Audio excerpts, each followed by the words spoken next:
Welcome, teenies, new and old, to Wits and Crits, a roundtable-style Q&A podcast hosted by me, your Dice Goblin, and resident Vanilla Guard Boy Lovin' Ship Goblin, Hayden. What's up, everybody? So for those of you who are finding us for the first time, hello, we are not 19. We are a group of actors, performers, and improvisers who have come together through our love of storytelling and mutual nerdery.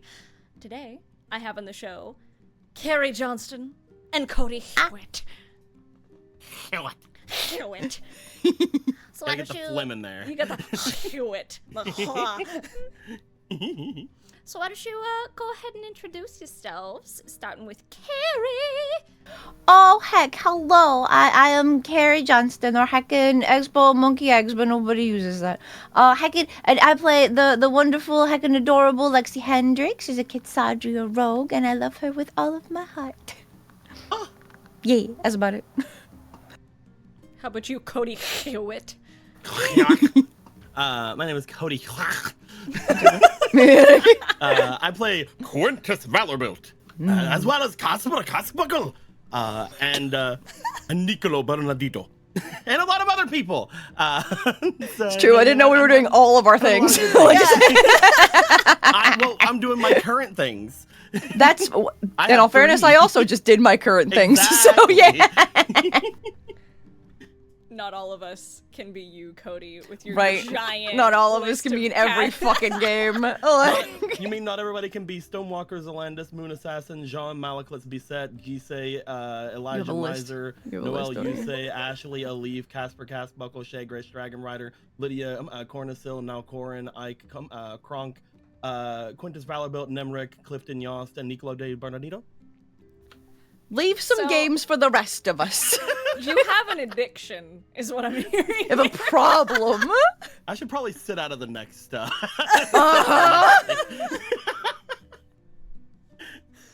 Oh, damn. Man. So today is definitely the first time we've recorded this podcast with these two lovely folks. For sure. And we didn't lose an entire thing because Streamlabs hates me. So I pray for good things today. So how this works, I've decided no game this time so we can get through more questions to make up for lost time. So how this works is I have a dice tray here. Dear God. What? I used to have a dice tray. I know, I have a dice tray, just a little. I don't know what that was, but so I'm gonna roll a D12 or a D4 to determine who I will be asking a question to, and then I will roll a D12 to decide which question, and I can veto or overrule a question if I decide that one is more fun. What? Yeah, it's the branch of V8. You know, it's just a different, different kind. Yeah, for sure, yeah. Lots more tomato. Exactly. I hate V8, by the way. It's the same. Sidebar. I'm glad you're enjoying it, but not a fan. Dude, no more from me, man. It's fine. Yeah, no, live your truth. That's the best part about best part about having friends that have like super diverse likes and dislikes. Like, oh well, that means I can drink all the V8. Cool. Yeah, exactly. That's true. More That's for true. you, buddy. Anyway, you're both so pretty, and I want to ask you pretty people questions. Oh my God. So, ooh, it's for both of you to start. Let's go. And I think I know which question it's gonna end up being, but let me roll this D6. We'll see what the dice say. Okay. So, for both of you, when the Chainbreakers approached the party and the consequences of their desire to free the Nephilim were discussed, what were some of your worst fears of what could happen? You know, example, if someone like Fiona or the Crystal Queen managed to claim the Abiding Heart, if that's even possible, etc. What were just some things that Quintus and Lexi were like, that might be a bad thing? Especially because, like, Quintus was, he's like, maybe she can be reasoned with. Man, I don't want to accidentally a genocide. Yeah, that I feel really like don't. that's the main big one. Yeah. Yeah. I really don't want to accidentally a genocide right now. I don't know if I can take it. The worst part is obviously the effect it would have on me. Damn. I don't know if I can take it if I cause a genocide. Holy shit. Other than that, Obviously, making the wrong decision and destroying all magic is a big deal. Yeah. And dude, fucking, I'm not gonna lie, Lexi's brain kind of went down a little bit of a rabbit hole, and it was like, fucking, okay, if we make the wrong decision and we accidentally destroy all magic, what exactly constitutes magic? Like, how much of a part of me is magic? How much of a part of my friends is magic because we use magic? Would we die if magic was destroyed because we are magical? Like, it was a whole fucking If thing. we split it up like how games usually do magic, like inherent abilities are technically not magic, even though they're kind of spell-like. We get a lot of that shit in DMS. So I'm guessing that would be fine, though. I mean, losing the weave in any sense is bad. We don't know what would happen. Anything could happen. We could all turn into goo for all we know. It's true. Who knows, man? That's the fear. Yeah, because for sure. we talked about it affecting the Idomantic web, which is our version of the weave, which could also affect the divine curtain. Yep. And that's a really bad thing. Huh. It is essentially a doomsday scenario in some cases. For sure. And that could be all on us, and that, neat. What if that was the fucking Lexi prophecy? That's why we saw the comment right before this happened. Lexi's gonna make the wrong choice. Over everyone. Yep. Here I go. No biggie. But yeah, I'd say there's a lot with the chain breakers. It's like, obviously we want to help the Nephilim and help the frame built. We want to get through this in the best possible situation. Yeah, of course. Yeah. But it is so difficult to look too far ahead on certain decisions. Especially these. Yup. Yeah. Sometimes it is just genuinely too much to handle, and all you can do is handle it like a step at a time. Where it's like, sure do hope this works out. Like, Sure do hope we don't fuck everything over. Push button. yup, like, ooh. Yeah, with everything going on for the party right now, I feel like it's like, okay, we do need to take things into consideration, but we also need to just look at what's in front of us because there's so many things and we're so involved in like the grandiose things of the world. I'm like, God, we need a fucking vacation, y'all. Right? My God. Fucking people are like, you just had a vacation. You went to Honokuni. And it's like, that was not a vacation. It's like, Just because we're in a different place doesn't mean it's a vacation. You just had a vacation. It's like, no. I was in hell. And they were also technically in hell. Yeah. God. Ryuji, shut up. Borf. He has decided, for teenies who don't know him, Ryuji the Bard has decided he wants to be a problem today. And I don't have a wrench player that is the hubs to look after him, so you're gonna hear some boofs this episode, because he's decided he wants to be part of the podcast. He's just giving us bark dick inspiration. It's true. Okay, but never mind. I'm gonna roll a dice. Because I'm like, no, I'm not gonna touch that. Ooh, Because okay. it had the word dick in it. Yep. Is that it? Yup. Ooh, this is another one for all of you. Everyone. I say all as if there's more than two. There's so many of us. inclusive. Okay. Ooh, this one's good. Did you guys have any predetermined thoughts on other people's characters as they were introduced, guests or otherwise, or like main party members, and already sussed out what their motivations were going to be? Or did you just go with the flow and have fun? Huh.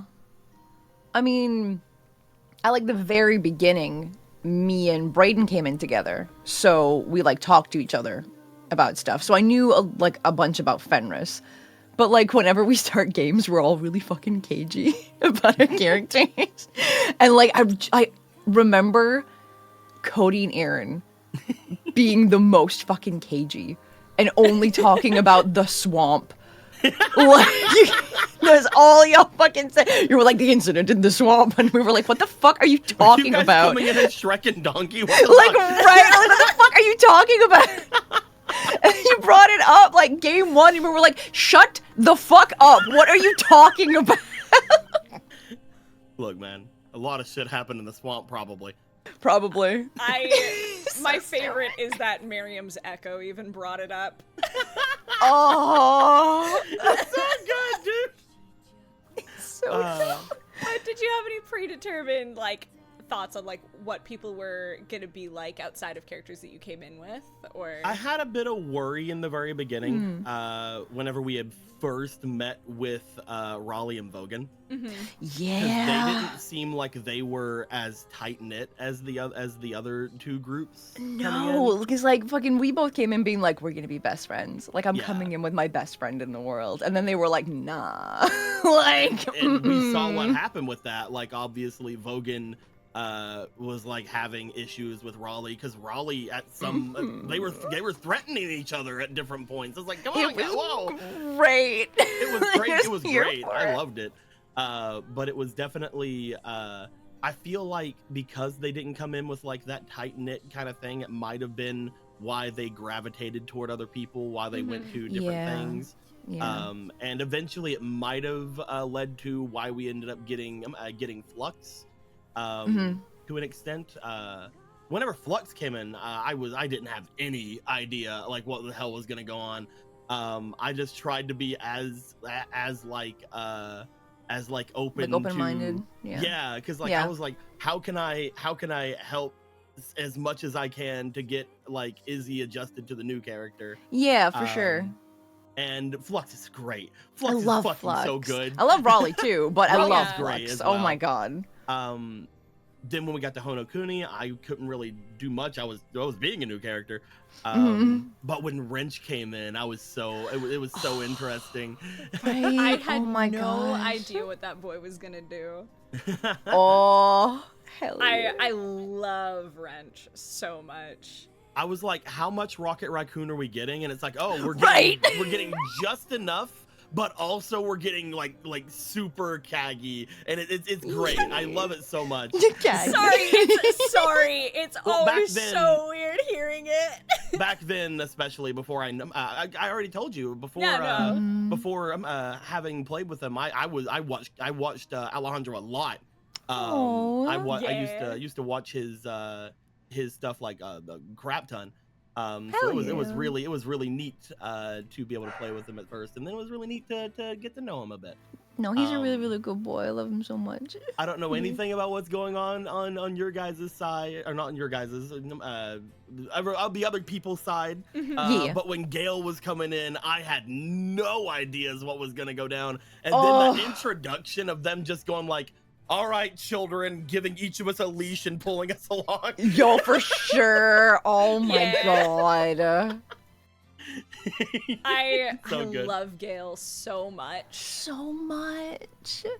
I loved all of her interactions with everyone in the party. I especially love Lexi getting weirdly jealous over Quinn.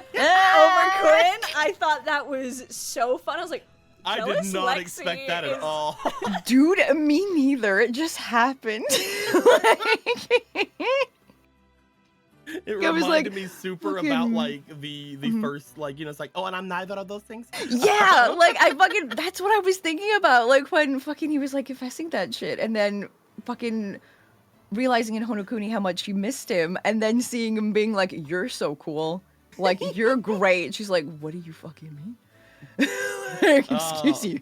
That interaction in particular is so good for me for that, but also just it's so neat for Quinn to see somebody who's so much better at him at the thing he wants to do.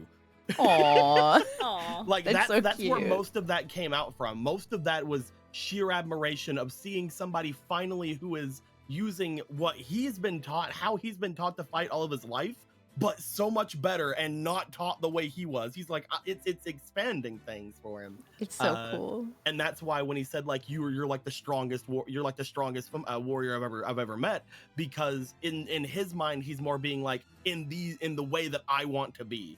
Like, you are my ideal. I need to get Aw. there. So cute. God damn. Because obviously he's met the lady. Obviously he's met Vogan. Obviously he's met all these other extremely powerful like fighters and other things. But like Gale is what is the epitome of his fighting style is Gale. Hell yeah. It's okay, It's I so get good. it. Lexi and Avi aren't powerful warriors in his eyes. Yeah, Got it. definitely. Right? definitely. God. Yeah. No, I get Understood. Exactly. it. We see how it is. Jesus. No, kidding. That's my favorite. Fluster Quintus is so good. I love Flustered Quintus's first thing is Kitty. Dude, that's, yep. It's like, help! Help! I'm just What a an being. extremely attractive rich boy. I need help. It's true. It's true. At least he knows it. Yeah. He has a good heart and good does. intentions, but oh, what a boy. Oh. Let's find out more about that boy, shall we? I'm rolling a dice. shit. Wah! Hell yeah. Oh, what's for Carrie? Damn, your segue was so Yes, good. we won't. Yeah, right? I was that like, was shit. so good, and I was like, but it's also me, and I had to roll a 1 on the dice. You see? That's how it do. And, Let's go. Be on brand. I'm glad that a 1 is me. That's on brand, bitch. That's really on brand. That's so good. Okay, Oh no. this is one that I had left at the bottom of the document, and I forgot to put it up, and this is actually very interesting. Oh, if shit. Lexi, because Lexi is ace, from what we understand, and she doesn't want to do the do and all that stuff, if in the future, because she wouldn't want to have babies naturally, could she ever imagine herself wanting to be a mother through adoption or adopting to have a family? Or is that just something that she's not really thought about ever? I have been thinking about that just because, like, fucking very few of my characters want to be parents because, you know, I don't want to be a parent. But Yeah, that's fair. like a whole journey that I went on with Drake where I realized she really did want to be a parent. And I was like thinking about Lexi because, yeah, the whole thing is that she doesn't want to have sex. She doesn't like care about any of that. But like, she is very caring. And like she would like to care about like people, but I think she's also really afraid to be a parent because she hasn't had a good example of it. So she wouldn't know what to do, and she's kind of afraid of like even trying, kind of. Like, Lexi's right? very family oriented too. Like if you really think on Right? it, like they are Yeah. very well. First off, they're from a thing called the family. No, like, Yeah, right? But the fact that they are so attached to their siblings and they really want to go and meet them and find them really makes me think that if they did ever have some kind of children, they would fucking love it. But you I know, think- it's the whole having the children part. So getting other ones. That's the issue. I think it's also a thing of, especially like in her journey to find her siblings, I think in the beginning, she just automatically thought like, okay, I'll find my siblings, they'll know that they're my siblings, and we'll love each other, and we'll be a family, and that'll be it. But through everything with like Diathere, it's like, that shit doesn't happen. It doesn't just click because you're family that they will automatically love you. And I think she's also afraid of not being loved. Yeah. So it's a whole thing.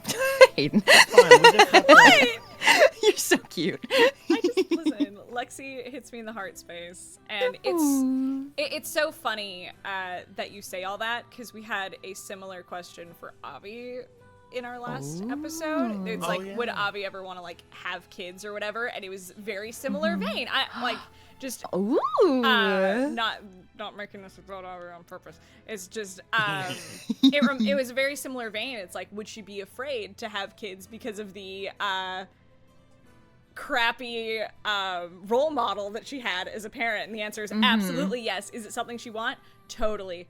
But like, could she do it? So it's interesting. I always say there's a lot of it's funny, not funny, haha, but it's just funny seeing overlap between different characters. I just always Yeah. think it's interesting. So No, it makes me so happy. Like I Fine, can. we're gonna go to the land away. We're gonna find out that Quinn, like, actually does have a kid somewhere, and their parents are dead or something, and then we'll have one. There they are. It'll be great. It'll be so good. Problem I And there think won't be any that's. problems. I with think that. that's like another big factor is like thinking about having kids just like in general scares Lexi. I think it's a little less scary when she thinks about like having a family with Quinn. Aw. Like, yeah, because I think she thinks he would be a really good dad. Like, yeah. Because he would, and he'd probably help her like fucking figure out how to do I it. think he'd be a good dad. I think he'd maybe be a now. good dad, maybe, sort of, a little bit. I don't think beginning Quinn would have been very good. No. And that's the problem, because that's when he was the most gung-ho about it. Yeah. Like, I think it'd be good. I think they kind of balance each other out, like, as parents. Because Quinn would be kind of gung-ho about doing stuff, and Lexi might kind of be like, okay, maybe we need, like, take a second. I think it'd be good. Of course we can ride the roller coaster. They are 6 months old, Quintus. You are only 2, but I do think that you do deserve your own warhorse. Lexi's just shaking her head like, Like, no. no. Absolutely. Happy 3rd birthday, kiddo. Here's your shield.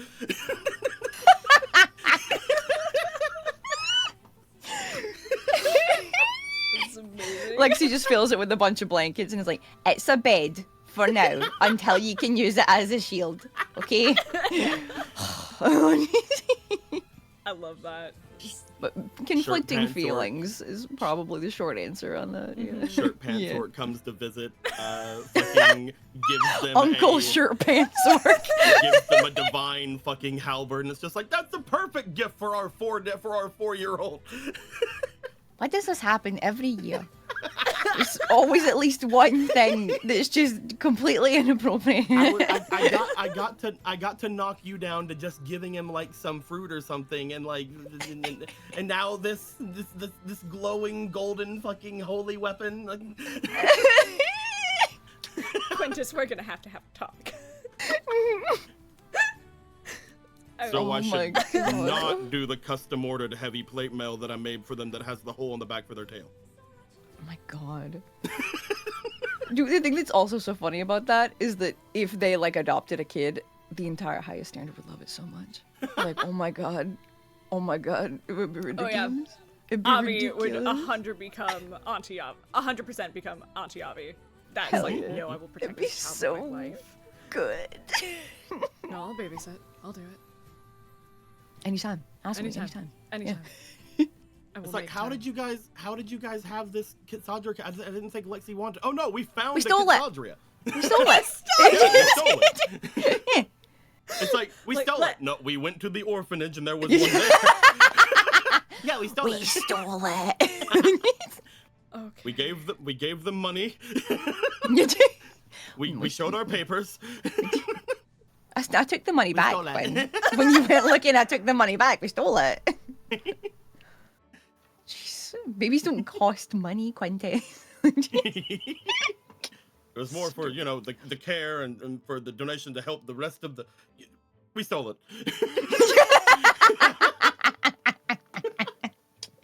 And that right there is why they shouldn't be parents. Doesn't matter if they kind of maybe want to. They shouldn't. Oh my god. It's So fine. We good. don't need to anymore. Fucking dad's alive. Go get back with mom or You, get someone else. you Bye. keep saying that like it's gonna fix it, and we all know I it's Well, not. it'll fix That's- everything. No. I love you. I don't think it's gonna go how you Oh, think it will. Oh, I know it's not, but that's where Quinn's mind's at. I love this so much because one of the Oh, it's the biggest best. things is like where he's just like, no, we don't have to. I don't have to worry about that, Lexi. My responsibility is all gone, Lexi. It's fine. He'll never And say yet- that out loud Yep. to you guys because you guys will immediately tell him no, that's not true. But in his brain, it's all I gone. mean- It's fine. Lexi knows that that's not true, but it's Which is because why I Quinn wants to be with Lexi, so she's not stopping him. So she's like, okay. Okay. There's gonna be so much interesting things, hopefully, if we ever get can't to wait. the land my away God. alive. All of Quintus's family, like, go away, small fox girl. She's All like, of the Pooh family. Yep, all of them. Technically 3. We'll have to find that one though. Mm-hmm. They have a rock I need. Oh yeah. True. We also still need to, like, we'll see if we can do it. We need to get that fucking axe from Falton Nitrum. Yeah, we do. Oh. I have some I thoughts. but will I'll save it for Cam. I will say this: if there's a choice at the end of this to like, all right, we gotta leave, guys. Quinn's gonna be like, Oh no! Don't worry, it's on my list. it's just like there's just gonna be heavy sweating because he's like, I don't want to tell these guys no because that's bad, but I was given a mission from my god. Like sometimes people are like, you know, I got a mission from God. God spoke to me in my dreams and said that I had to go and do this, like fucking plant a flower at this tree. No, my God was in front of me, told me to my face. It's true. Uncle Shirtpants Orc told me to. Don't do this, and I'm like, Yep, for sure. You don't say no when that happens to you as a paladin or as anyone in D&D who sees their god in front of them in their face. You say Yep, yes correct. and you comply. Oh, it's gonna suck so bad if like at the end of the cauldron stuff, like when we do the big defeat of everything and nobody dies because we're all great. Of course. We do that, it just like knocks us out of the cauldron because Quinn's the entire time Quinn's just gonna be staring back toward that mountain like, anyway, have a good time in Grey Rock, guys. I gotta go. Oh, this boy. Speaking of this boy, this is gonna be my segue until I get. I was gonna a say, I Cody hope question. until it actually lands on Cody. Oh shit! Perfect. Amazing. Let's go. Oh, thanks. All right, cool. Wow. Let me see. Ba-ba-ba-ba-ba. Is that the? No, it was a 9. It was upside down. Okay. Mr. Quintus Vanderbilt. I was waiting for it because you didn't actually confirm it was me. I thought it was so funny if it was Lexi again. Listen, I'm cute and clever. I'm not that cute It's and true. clever. No, you're super cute and clever. Aw, thank Very you. cute and clever. To Quintus, how difficult was it to make that temporary alliance with Stradivarius and Stainer, knowing the atrocities that he and the other Abishai had committed during the Glass Crown? Oof. That's an in-character and out-of-character thing. Like that's a split. Because like again, out of character, easiest decision of my life. Because I was given the information from Logan. Logan's like, hey, this is the thing that's happening. Yes, no. And I'm like, dude, you're gonna have to give me like a day or so to figure this out. You're gonna have to let me think on this. And then 30 minutes later, I'm like, you didn't have to give me time at all. I know. Yes, I'll do it. Turns out Like, chaos. yes. Who's surprised? Turns out that was the easiest decision of my life. When it comes to Quinn, the idea of it was obviously like, hey, you are releasing these 2 fucking people. You are working with these people, one of which is the reason you had a dead child thrown at you at one point. Oh. That was still, that's not leaving your brain. You still have nightmares about that. Fair. Understandable.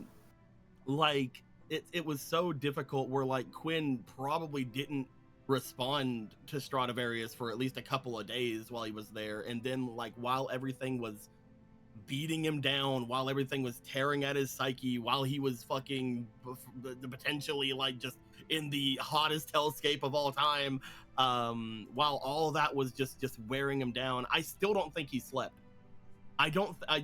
Honestly, I do not think that he slept the entire time he was in hell. Oh my god. I think that there might have been rests, but and he might have had to pass out. I don't know, but there is. I mentioned this to you guys last time, but if Shirt Pants Orc hadn't have came out, there would have been a completely different Quinn that would have came out of hell. Yeah, you said that before. Because he would have been basically like the first night, especially, he'd be like, "Oh, it's okay. I'll take the watches, guys. Go ahead and go do your thing. I got this. I'm used to this. I can." And like he would basically have been fighting to stay awake just because dude would be like looking over his shoulder the entire time. Because that's how he would have had to have been in hell. I imagine that's how he was like the entire time. For him. But Shirt Pants Orc showed up and he got his confidence and happiness and everything back. Oh, my Because God! Anyway. It's God! Which is why I need to get that fucking axe! Anyway, Yep.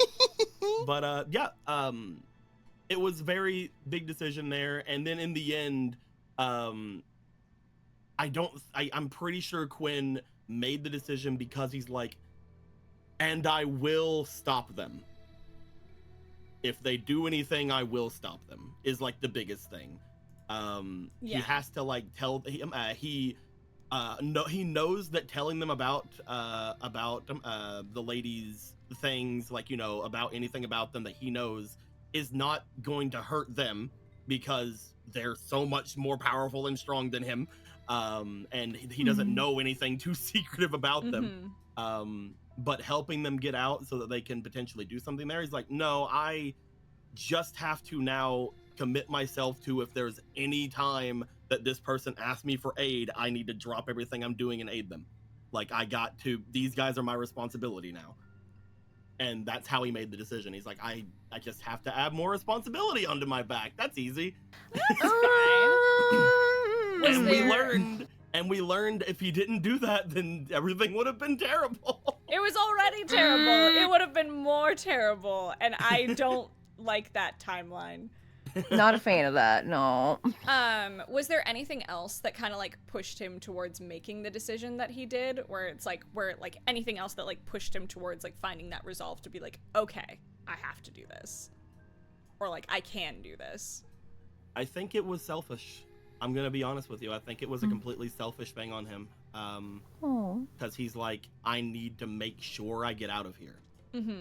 And when it comes down to it, it's probably one of the few purely selfish things that he would have done, at least in this campaign right now, like without any thought to like his family, without any thought to like his friends or anything like that. Obviously they're a part of it, but he's sitting there like, I need to get out of here. I need to be in a position where I can do something. While I'm here, I am worse than useless. I am a hindrance. And damn, oh my god. With Stradivarius and Sander like going at him and talking about all this stuff, it's like, I need out. I need to, no matter what happens, I need out, and I need to make sure that when I get out, I don't cause more problems. So, and again, as we saw when he did finally get out, there was going to be this big invasion from hell, but because of the decision, it's like, nope, that you stay the fuck back in there. That was so sick. I'm so glad it worked out the way it did, but I'm like, I love him running out just laughing. Yeah, it was so good. It's like, fuck you, bitch, I knew you were up to something. Of course she was. Yeah. Fuck her. Yeah. If it would have been a thing of him making that deal and they didn't have anything planned, he would have felt so bad. Like, y'all.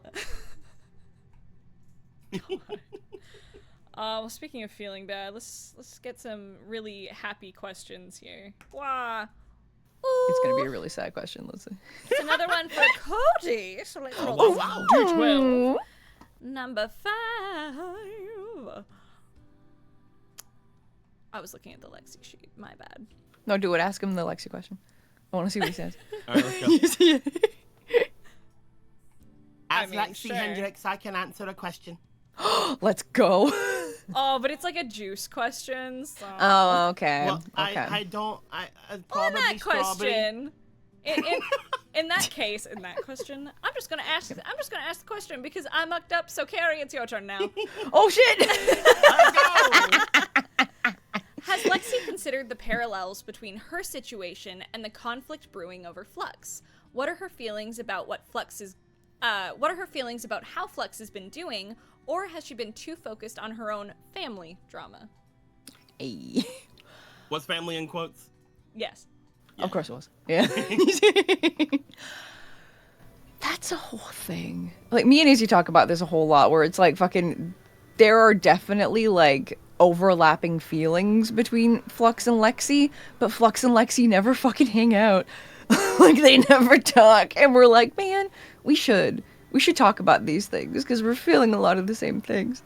But like, in terms of like just Lexi, I think she's just kind of too overwhelmed with everything that's going on to really be considering Flux in a lot of this.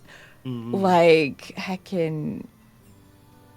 Lexi's really not super selfish.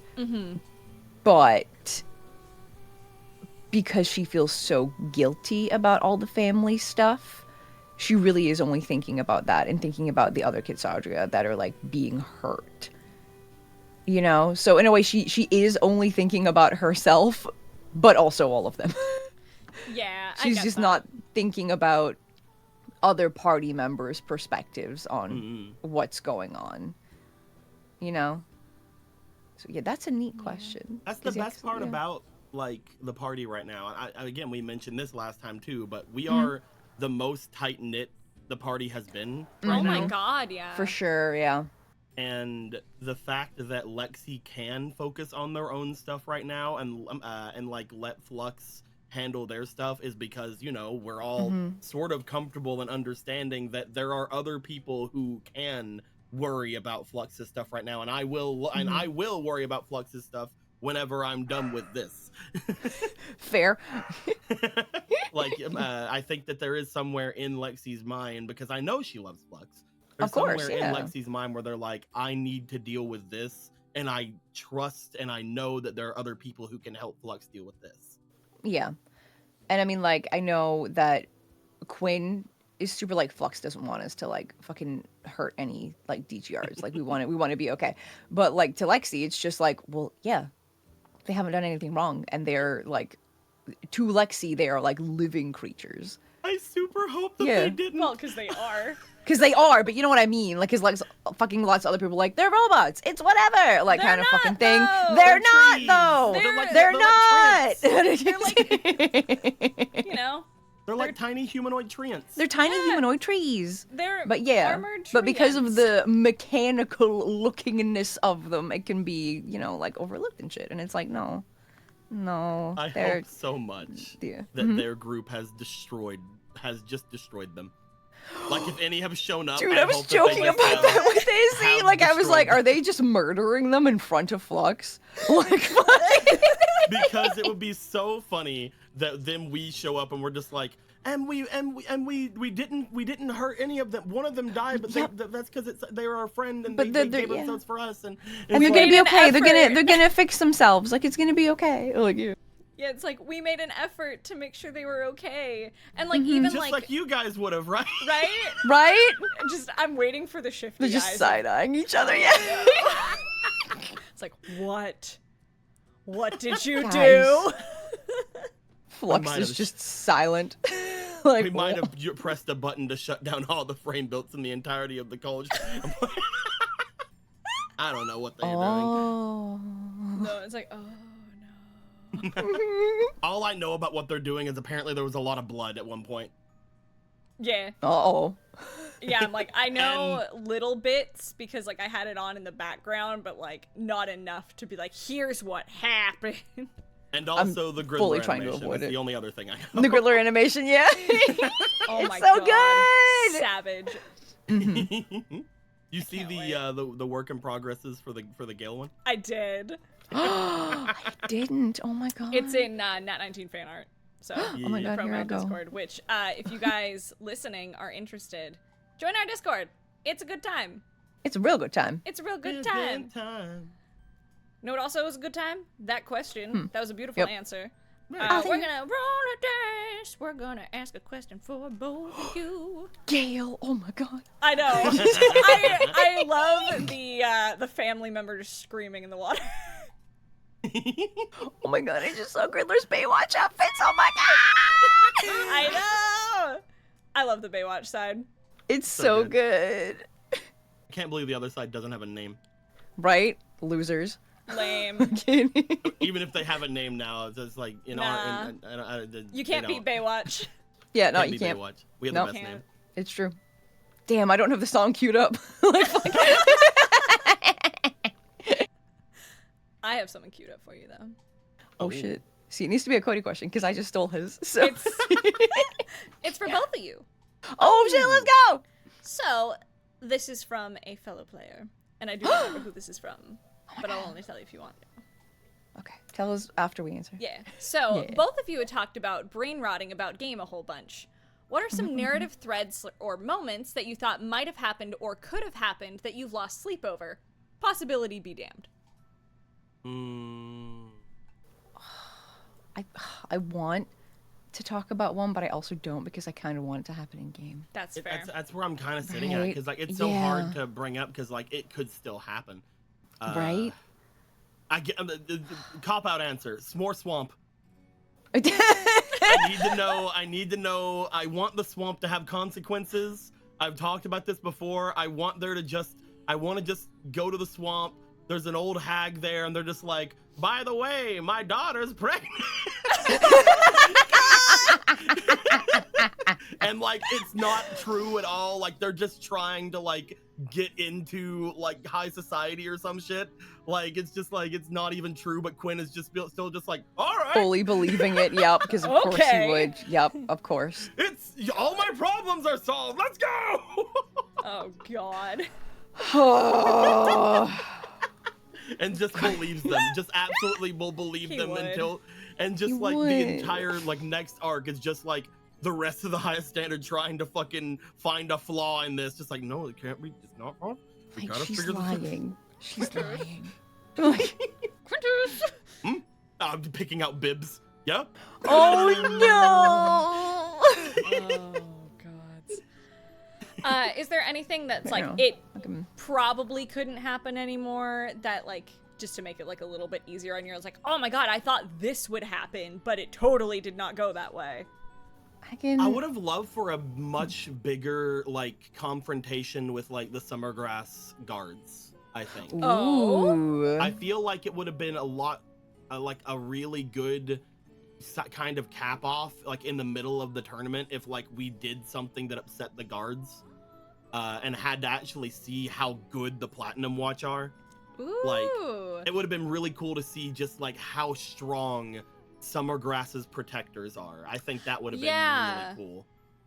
Because we didn't really get to see all that. Yeah. We got the invasion that happened. We got all these other things. And like we have so many pro-crime people in our party. Like, it's true. It's true. We could have did a crime, and then they're like, oh, or even a misunderstanding, and then like had like a single like Platinum Watch freaking like squad at us, you know, led by like Rory's brother. God. And it would have been so cool. And maybe have like Rory show up to like be like, I can't let you hurt Aviana, brah.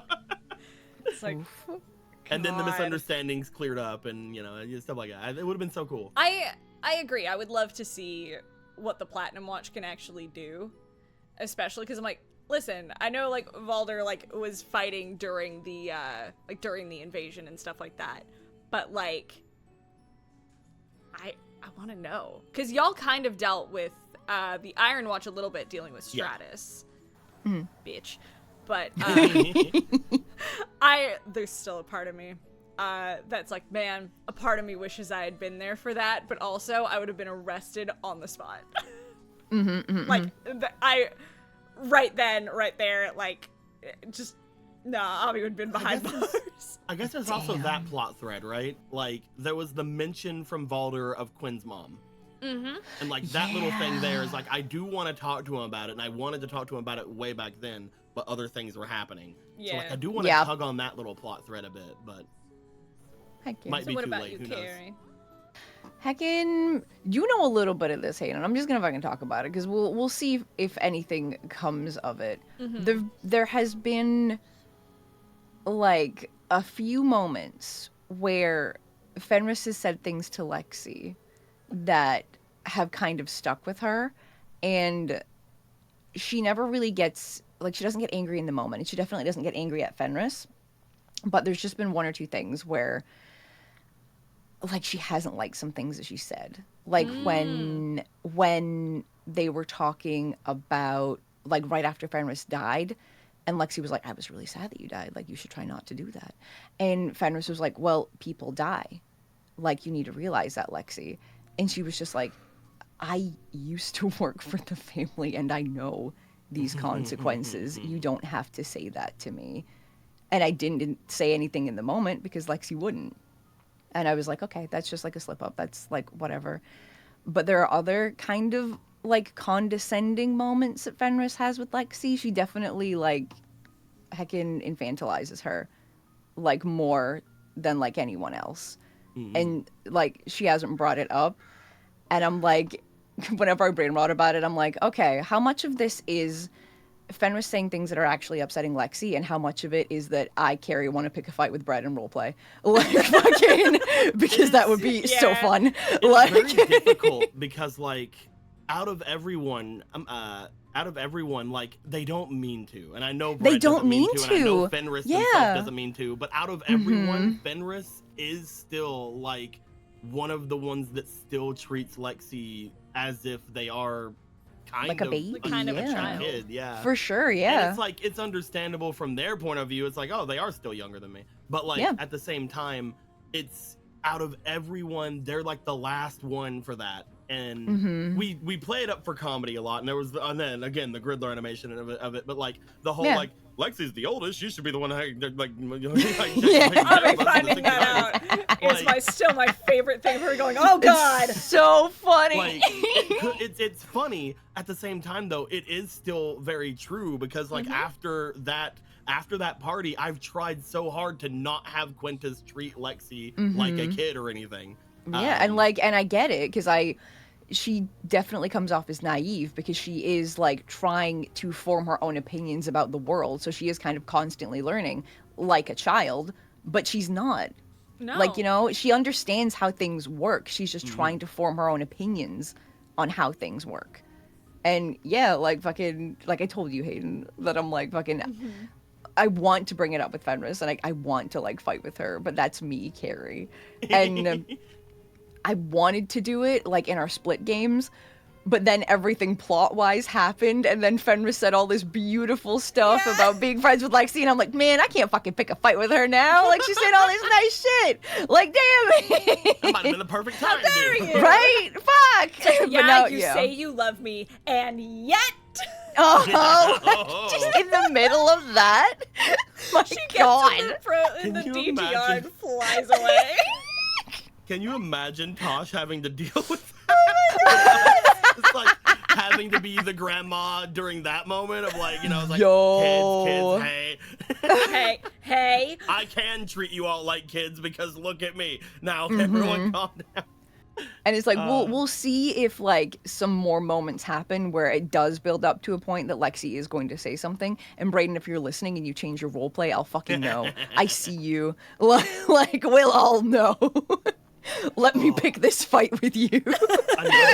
Another neat thing that I was thinking about the other day, it would have been so different if Quinn was the first person that Lexi talked to about their feelings about like being sad and stuff.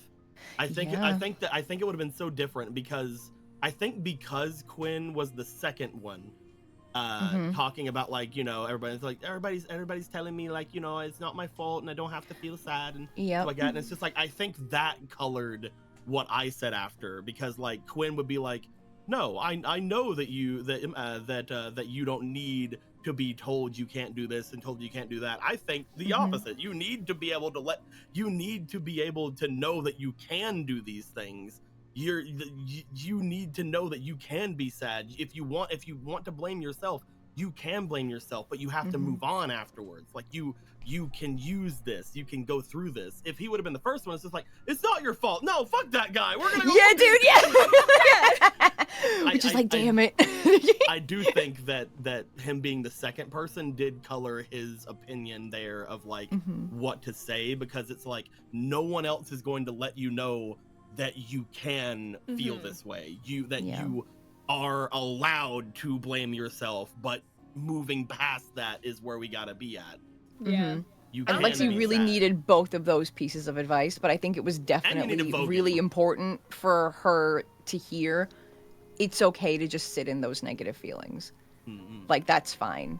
And like, that's like a huge factor for like why like Lexi like fucking likes Quinn. Like, she really likes the way that he sees her, and that he doesn't like treat her like she's stupid or like she's a child. Like, it's a huge thing. I loved all three of the opinions that Lexi got, because like, again, even after that, the Vogan thing is like, hey, how about you think on all those by meditating. Right? What a good boy. Like, how about you calm yourself, you bring things in, you figure that out with you, and like I love that it's like the first one is like, hey, you should know this isn't your fault. The second one is, hey, you can sit on this. You're allowed to have these negative feelings. And the third one's like, hey, just keep yourself calm, inner peace, yada yada. Like it's so it's good. like think about all of those things and still be okay. Yeah, it's like hell yeah, good. it's so know good. How to handle your emotions. I don't even remember what the fuck I said to you. I was like, you're listing these things. I was like, I don't remember what the fuck I said. No, dude, it was literally just Lexi being like, I'm so sad, and Avi and fucking feminists being like, don't be sad, they're bitches. Like, you're perfect, sweet girl. Like, that's like all it was. I don't remember. Yeah. And again, that was needed because again, if Quinn was the first one to bring up to, he would have said that first. It would have been like, no, you're not to blame. You're not. We're gonna go kick his ass. Is what we're gonna go do. Dude, I think it's also really important that it was different stages of her processing it. Because when Avi and Fenris talked to her about it, she just found out about it. She was a mess. She was crying. It was a whole fucking time. And then when she talked to Quinn about it, she was like thinking like through stuff and trying to process it and trying not to blame herself, but still being sad. So she needed help with that. And then Quinn gave her permission to be sad. So she just had to sit in those feelings and in those fucking, like, just all the different thoughts of, like, it's not your fault, but it's okay to feel bad about it. And we can figure something out to, like, fix it. And we'll, like, support you no matter what you want to do. Like, and just meditating on it. It's all so important at different stages. Oh, okay, High Standard is so good. You're allowed to be sad if you're good. Well, dude, she doesn't know. No, I'm playing. Like, she needs permission. If you're she doesn't good, want to bring you can everybody be down. Like, dude, that's why, like, fucking when Miriam had the mansion and he was like, here's this beautiful room that you deserve, Lexi. And she was like, I don't deserve this. I've hurt so many people. And I don't want to bring everybody down, but I don't deserve to be rewarded for hurting so many people. I deserve to go and sit in a dark corner that is like the cell I used to be in, because that's what I deserve. It's bad, man. I'm so glad the mansion showed up. I'm so glad the mansion showed up, man. Like, it gave me such a way to figure out where Nimric was at the time, because like him being able to have a room that has the pictures of the two people that he met after the party that he actually like was really concerned with and really liked, because being able to have like a Wrench and Tagachi there and be like, no, when I'm done here, I'm going to find them. It's like, it really helped me put things into perspective, having that kind of thing to think on, like, what would he have in his room? And then like when he noticed those weren't in the room, he goes and steals the pictures in other people's rooms. What a boy. I love it. All right. Good question. Hell yeah, let's go. That sparked some good convos. I know. Of course it was Aaron. Was that Aaron's? Yep, that was Aaron's. Because he told me of another one that he like was talking about the other day, but that might have been a different threw you thing. off. Oh my god. That lying bitch. No, that's the one he sent me. That lying bitch. All right, this is for Kitty. Oh. All right. I'm gonna ask a different one. Oh shit. Okay. Okay. No, I don't want that one. No one Carrie. does. Fuck Spencer's question. Specifically Spencer's like, fuck him. So for Carrie, first of all, that outfit you got on, perf, chef's kiss, slay queen. But onto the question. Yo, I'm so comfy. I'm wearing a really big hoodie right now with a deep hell V. yeah. It's a good fucking time. Anywho, go on. Gotta have that deep V. I love a deep V, bitch. Oh. Same.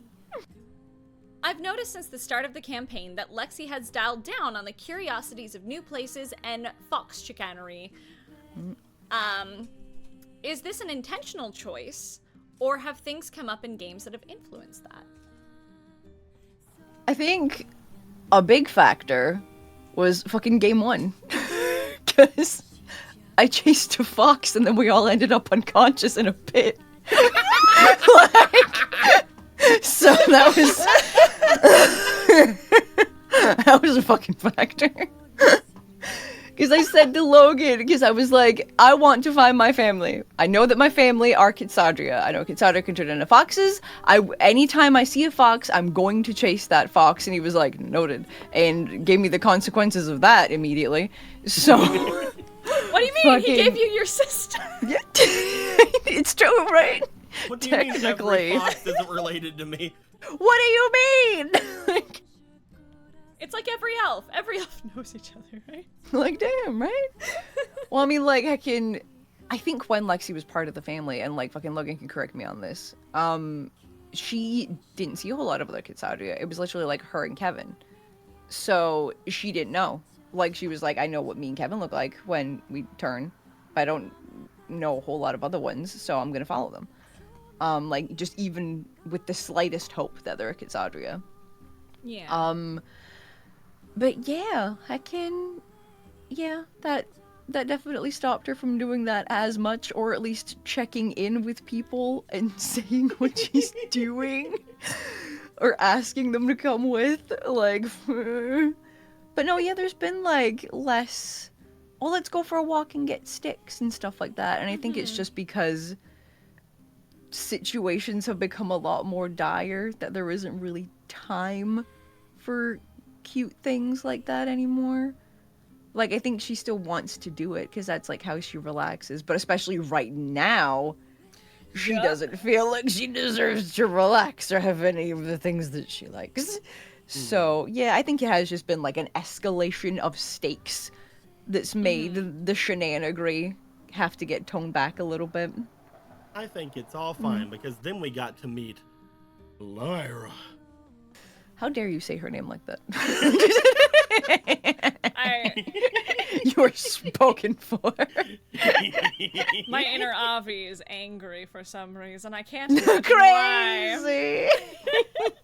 But that's a good question. That's also something that I'd been wondering about. That's why I was like, I'm a roll, and then there's that one. I was like, yes. The only reason you're hosting is because these are things you want to ask. Yes, that's all this honestly. is. Yeah. Let's be real. Yes.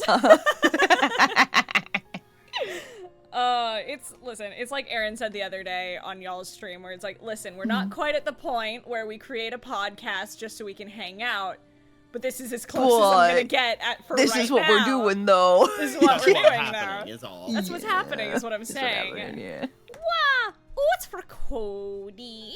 Hooray! D12. Yeah.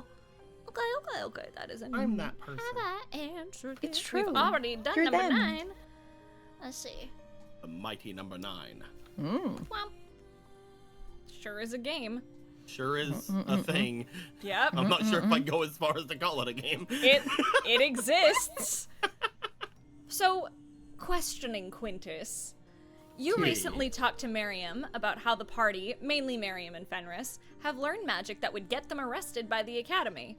Since the party can't stay in the cauldron forever, and will at some point both use high-level magic more publicly, as well as having to break Grigelgagor out of the Academy, possibly. We'll see how that goes. Things that would make them both targets of said academy. Has Quintus been considering how he might be able to use some of his and or his family's political influence to protect his friends?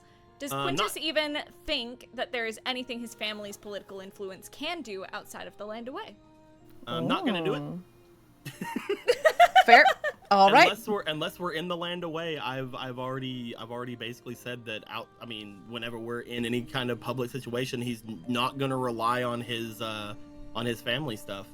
He'll still again, he's wanting to be the Knight Quinn or just Quinn whenever he goes around to people. So he'll still say things about being a knight, but he's not gonna try to mention his family name at all. I don't think there's anything the Valor Belts can do.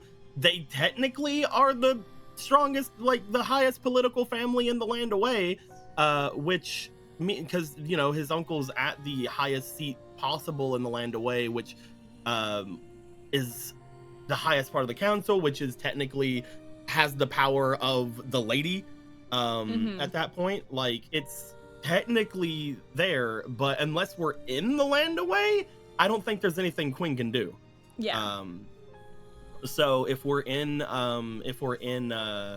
anywhere else. Like recently we were talking to Gale, and like one of the big things he's like is like, hey, not Gale, the other guys, I don't know, can't remember. The other guy talking about like that, you know, I'll give you my word and we will do these things.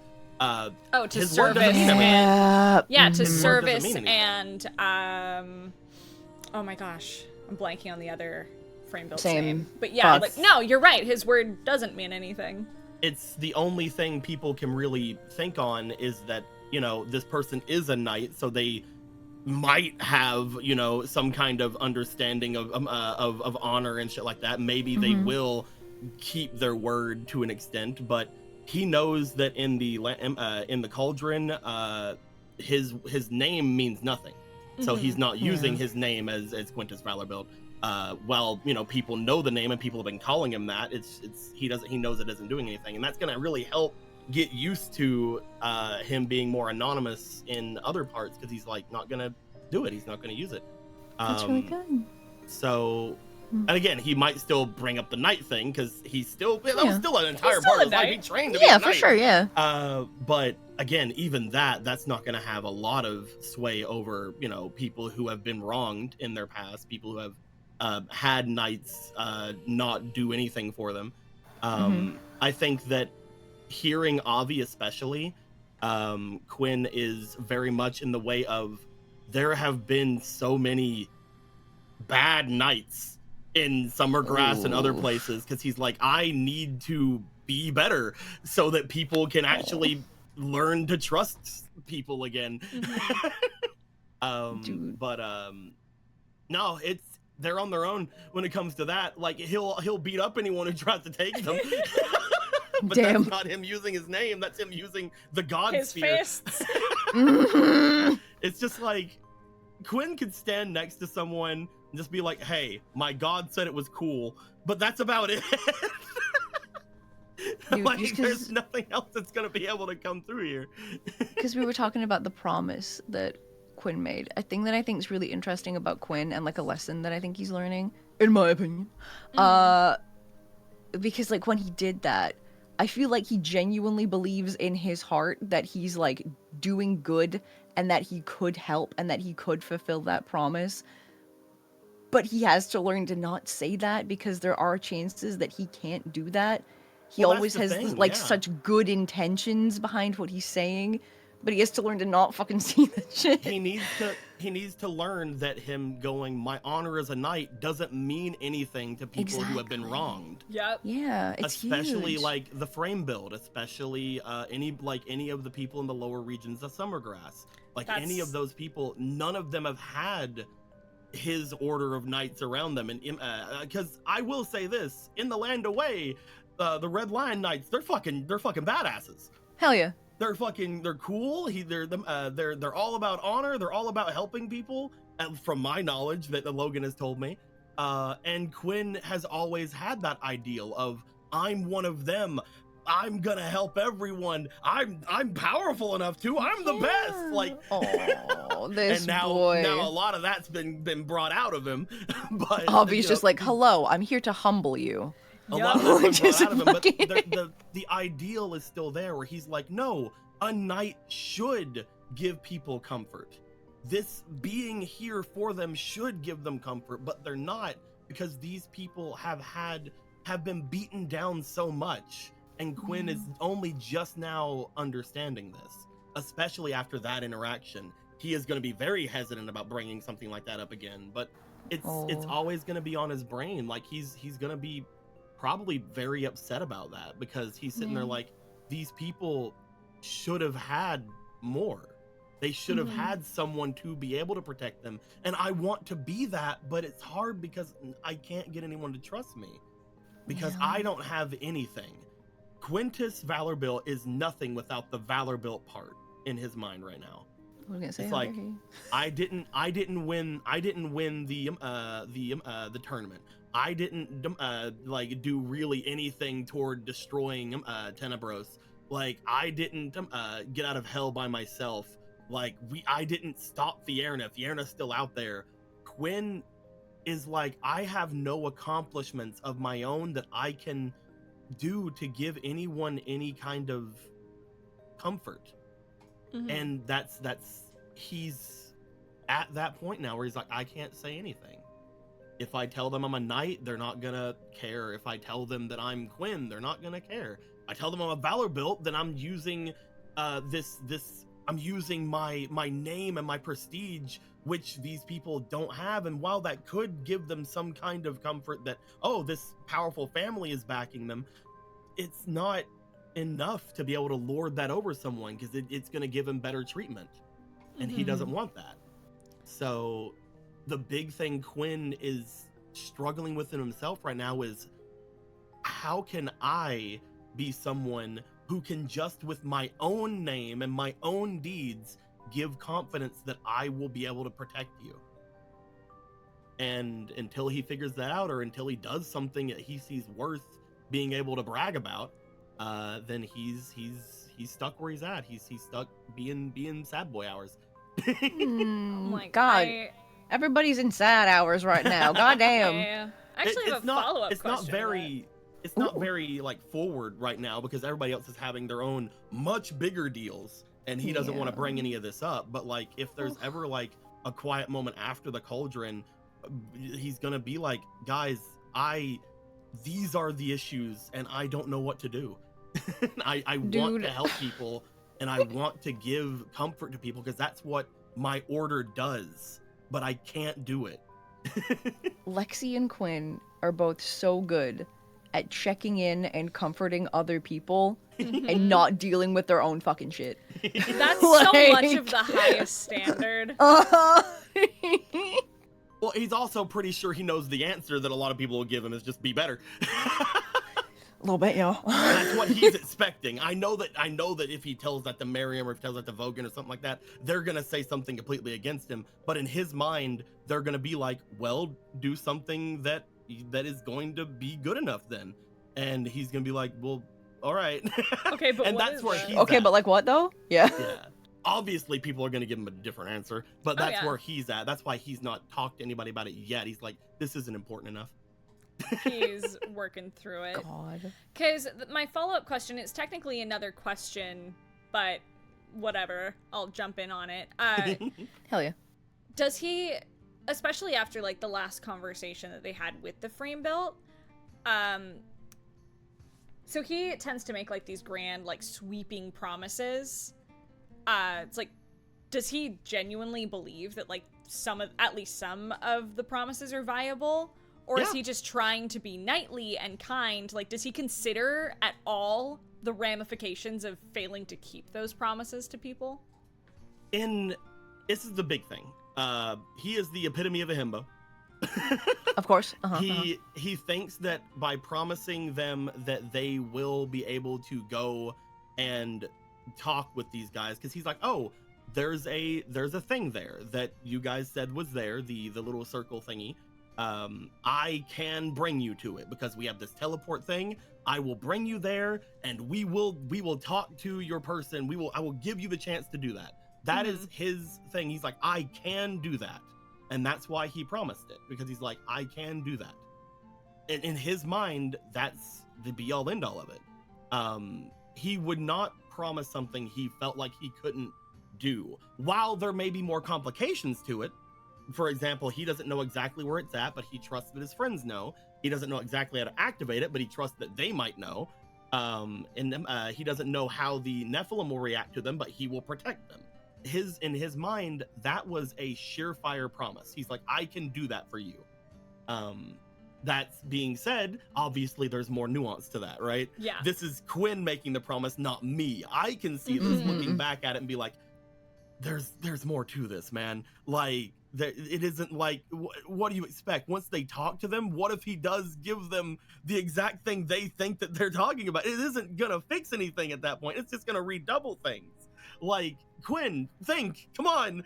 Like, please, oh It's my not god. his strongest thing, no. But whenever I'm being Quinn, whenever I'm in that moment, whenever I am role-playing him and he is in my heart, I'm sitting there like, I can do this for you. I will do this for you. Oh. This is something that is within the idea here, because I know it can happen. And whenever it got shot down, he's like, oh fuck. Oh no. The best part about those games is something that Quinn hasn't noticed yet. Oh. He was able to do something. It just wasn't as grand as he's looking into. It isn't something that is a big grand gesture of anything, but he was able to talk to 3 of those frame built and stop them from hurting themselves and stop them from getting in those ways. He was able to save 2 of them, and one of them in his mind is like completely redeemed and completely like with like so much honor, and in his heart he's like, that person saved us, that person knew the best course of action, and they did that. They are a person that needs to be remembered in history. And that's something Quinn has always done.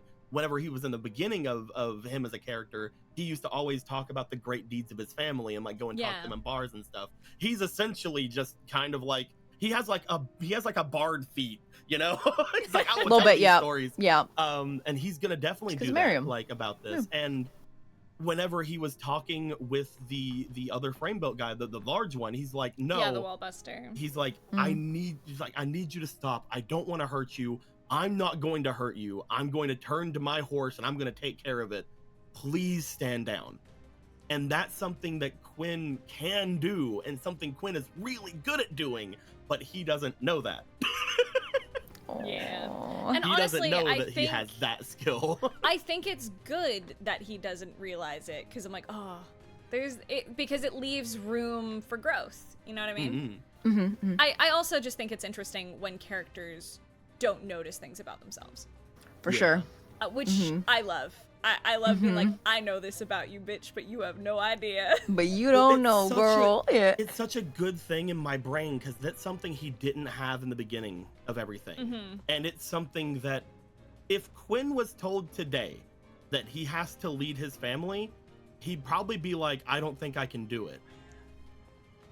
But with the skills Quinn has and the abilities Quinn has learned, I think he'd be a great leader of the Valorbuilds. Right now. Yeah. And this moment, I do think he would be really good. Is he still naive as fuck? Yes.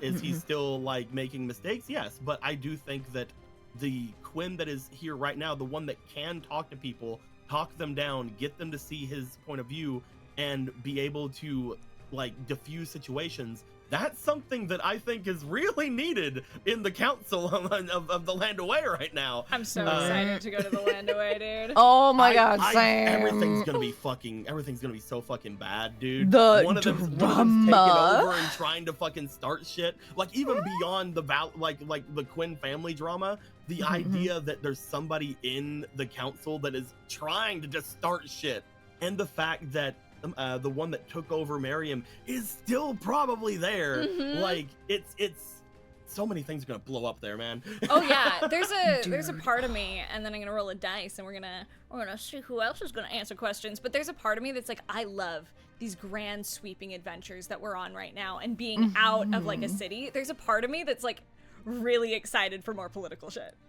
Dude, right? Dude, I also can't wait to go to a place where fucking Quinn is treated like so special, and Avi's just there rolling her fucking eyes, like hating it. Like, yeah, that's also I'm like, Avi in those situations is very fun because of her outlook on things. So I think it's just gonna be fun, and I'm like, I kind of crave like that, like the nuanced subterfuge and shit like that. It's so fun, dude. And also, like, I'm so interested to see Quinn like in that space, because he's grown so much since the last time he's been there. So just having everyone like fawning over him again and being like it's gonna be a whole time. I cannot fucking wait. I've only thought of one thing, and it's gonna be a interesting thing. I think that he's not even if he goes back to the Valorbuilt house, I don't think he's gonna sleep in his room.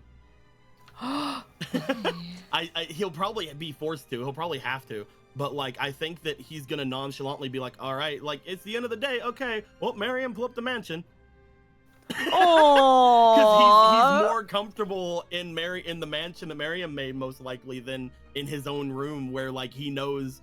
Because if you really think of it, a lot of traumatic things to Quinn happened in that house.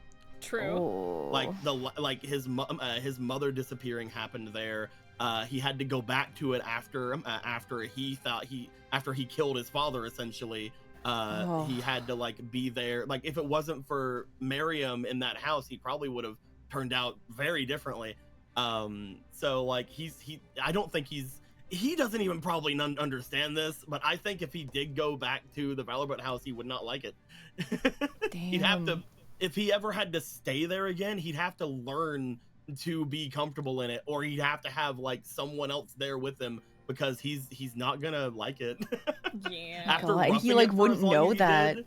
Like he would just like walk in and expect the like happiness and like warmth of his home to hit him, and then he's like, weird, that's not happening. It feels kind of empty. Yeah. That's I can't crazy. wait I for love that. I can't wait for it as well, because he's gonna go there being like, my dad's here. That means that my house is gonna go back to the way it was.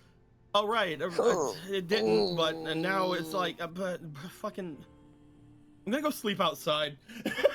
Not even in the mansion, just on the lawn. It's like Miriam's like, oh, I already casted a spell. I thought we were gonna stay here. It's like, oh yeah, that's. I'll be in a sec. Everybody like goes to bed. Everybody wakes up. Quinn's just out sleeping with Winchester. I just picture him like face down in the grass, just like, oh. Oh, Quinn reunited with Winchester though. You just see like one of the workers like from the house, like one of the like stable workers like running back to like the house, be like just talking to fucking Quinn's uncle, like your nephew's in the hay Again. Wow, again. It's gonna be a thing of like, Quinn, you can't act like that. You have to act like a noble, and then that's gonna be so funny. Oh, I can't wait. I also can't wait to find out who's gonna answer the next question. Oh shit. Ooh, it's Carrie! Oh shit! Carrie! Apollo, shut up. He has things to say. He wants really to answer the does. question. Ooh, okay. Oh shit. To Lexi. Assuming you do manage to find all of your siblings, what's the next step? How's Lexi feeling about all that? Oh, don't do that to her. Oh, I'm doing it. Answer the question, you beautiful bitch. Dude. Lexi is such a problem thinking for herself. Like, and I think, like, when she escaped from the family, because she knew that she was separated from her siblings, it was like oh, okay, that's an easy thing that I can do. I can run away from the family and I can find my siblings, and then everything will be great, and I can live the life I was supposed to live if I wasn't, like, fucking kidnapped by the family. And we'll just have our own family, and we'll live and be happy. And it's like, it's not that fucking simple, girl. And it's gonna be a whole thing of, even if she does find all of her siblings, because I think, if I'm remembering my backstory correctly, she had 5, and 2 of them supposedly died in like a shipwreck, or I believe. I'm trying to remember. So yeah, she's looking for all 5 because she believes that they're all alive. But odds are she's probably gonna find 3, and hey, we've kind of found them. So she kind of might be done. Because I just had a thought. Mm-hmm. Because you're like, died in a shipwreck. I'm like, didn't Scandal wash up on a beach? She did, bitch. Mm-hmm. Mm-hmm. That, I don't know if you heard me go. Oh shit. Oh shit. Apollo, stop biting my legs, please. And that's also such a thing, like, with Scandal, because Scandal's like, I'm your sister. Maybe I'm not your sister. I don't know. I'm fucking chaotic that way. And, like, Lexi's just accepted being like, okay, sure. Like, I will accept that you are my sister. Let's say that you are. So that's fine. And it's like, I think she's always going to be looking for all 5. But there's, like, no actual plan for when she finds all 5. I think she just needs to have a goal. Yeah, she needs to collect them. She needs to have a goal that is separate from her life in the family, that is something she sees as something for her, even though she kind of may never achieve it. And if she does achieve it, it's not gonna be the shiny happy thing that she had in her mind, because they've lived their lives and they have their trauma, and they might not want to have anything to do with her. Like, fucking be there. Like, so it's just, it's a whole thing of she doesn't really want to think about what happens if we find all of them, because she knows realistically it's not going to be a happy family dynamic. Yeah. Is it kind of a thing where she feels like she needs closure by, like, finding all of them? Thank you, Apollo. He agrees. He wants to know. I think she feels like she might get some form of closure. But I think she also knows that she's always going to be searching, because even if she does find all of them, or even just find out information about all of them, she still doesn't know about, like, her parents, or about, like, what her life was supposed to be. There's just always going to be these question marks that she could have no way of knowing that information. So I think she's always going to have, like, a hole in her heart, like, because of that. The highest standard is failing, because, you know, fucking found family and all that kind of good shit. But no, it's not the same. It's not the same. There's always going to be gaps about where she came from and what her life could have been. And it's genuinely so fucking sad, and that's why we don't let Lexi think about it. But she should, though. And that's why we shake keys in front of. That's why we jingle keys in front of Lexi and don't think about it. Like... Actually, I want to. You mentioned Diather, so I want to ask this. I want to ask you this other question. It's like, thankfully, like, the confrontation with him ended somewhat safely, and he got away before Neil Patrick Harris managed to shoot him. Of course. Yeah, Sorry. It's just Neil Patrick Harris. That's what we're is. calling him, Listen, and that's how it will be. He is the blood elf that Avi loves to torment. Because, like, no, I'm here to be a problem. Of course, always. But, so, like, thankfully, like, he managed to get away. But in that conversation and, like, after that, how's Lexi, like, kind of feeling? Like, we've seen, like, is she feeling, like, angry about the situation? Is she feeling better about what happened now that she and Diather have kind of come to, like, almost like an agreement, and he's not trying to actively kill her anymore? Like, where is she at right now with that? I think, like, before, like, because the whole, like, journey of things, like, at the beginning of it, all she was told was, like, someone fucking hates you, and that hurts. And then she found out it was, like, her brother, and that hurt even more. Like, just the thought that, like, someone would just fucking hate her for being her. Especially, like, a sibling who she wants to know so desperately. And finding out that it was, like, a magical influence was a huge thing. Like, because that was her being like, oh, like, maybe he doesn't, like, actually hate me. Like, maybe it is just a magical influence. And then she also had to process the information of, okay, but Kitsadria got hurt, and he would be right to blame you for that. So it's like a half and half feeling of, he would be correct to hate me, but maybe he doesn't. Like, so she's holding on to that hope that maybe he doesn't. And then because of that conversation, she could feel him, like, coming around. Like, when she was, like, reaching out her hand and being like, we have the same goals. Like, we can, like, help each other. Before fucking Neil Patrick Harris took the shot. Like, fucking... She's hopeful. I think she's really hopeful that she could just, like, talk to him. And even if he does, like, hate her through, like, non-magical means, she feels hopeful that she could just talk to him and explain her side of things. And, like, not understanding what would have happened and everything she's doing to rectify it. And hopefully they could at least, like, be civil. Like, not be, like, fucking touchy-feely, fucking hug each other siblings, but just civil. Even if there isn't, like, you know, brotherly, sisterly love, there could at least be understanding. Exactly. Like, just not your sibling hates you and is trying to murder you. Like, just not that would be cool. If we could just not have to murder. Yeah. That would be sick. So yeah, it's mostly hope is where she's at right now. Hell yeah. Yeah. I love that. I love Lexi. Aww. I'm so glad it heck. worked out. Holy crap. Same. Like, dude, I told you, like, as soon as we were done with game, I got into, like, a call with Spencer, and he was like, did you kill your brother? Like, fucking, like, instantly, he was like, did you fucking murder him? Like... I was really, It was so really funny. proud of you for that conversation. Like, you did so much, you know? And it really, like, Lexi's true colors really shone through. And just, like, who she really was showed in that moment. Or who she really is showed in that moment. And, like, I was just sitting there going, wow.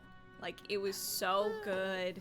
It was, like, not just strong scene, you know, but it just gave me so much more respect for Lexi, and, like, Avi being, like, able to hear all of it, I think it's definitely affected, like, her outlook on Lexi as well. Like, she already respected her, but now it's like, Yeah.